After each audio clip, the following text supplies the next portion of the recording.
What's up, people? I might not be making videos about sacred geometry anymore, but I'll still probably talk about philosophy and history and all that cool stuff.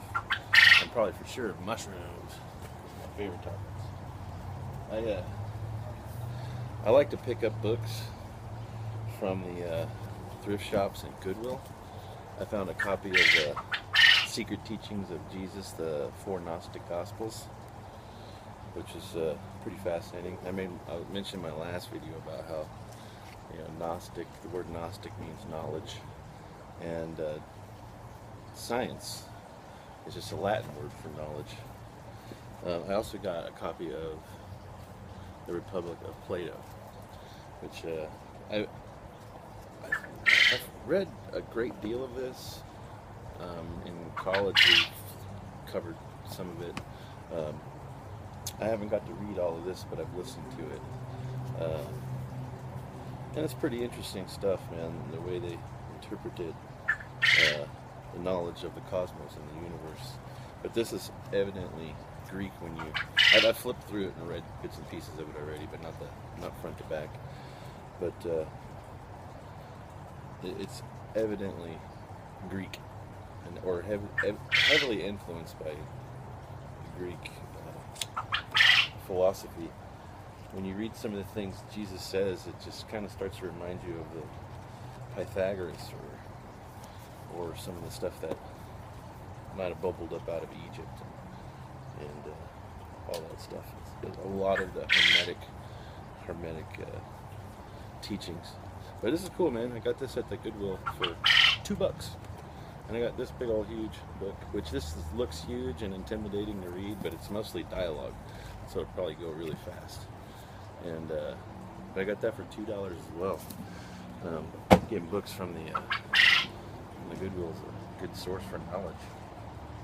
I think it is, it's passed down to us. But yeah, I don't know what else I wanted to say. But just thought I'd share that. History's a trip, man. It's cool to study the past. You get a better idea of what's going on today. And it's pretty cool. But and the Hermetic thing I was talking about, that goes back to, I guess if you look at it in the Apostolic dynasty, Hermes, the Hermetic tradition comes out of there as Hermes Trismegista. And I think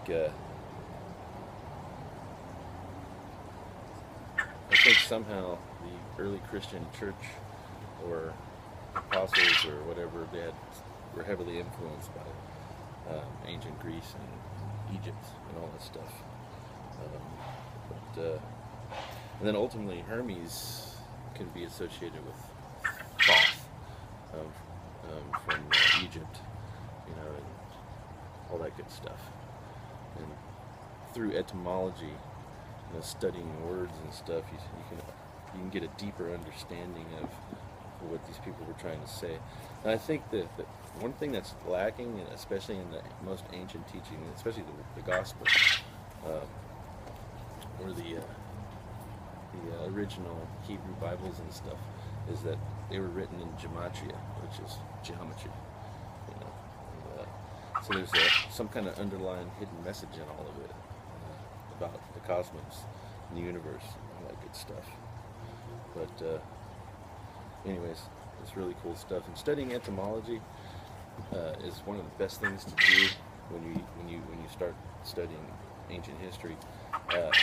Look at each word and find the roots in those words to get a deeper understanding and a deeper meaning of what those words mean. That's also part of the trivium and the quadrivium that I've talked about.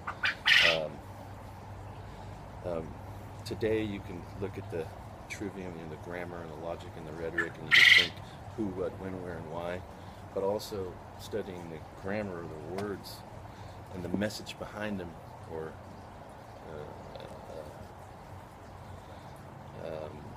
when you break down the words individually, you get a way deeper meaning, especially in the world of mathematics.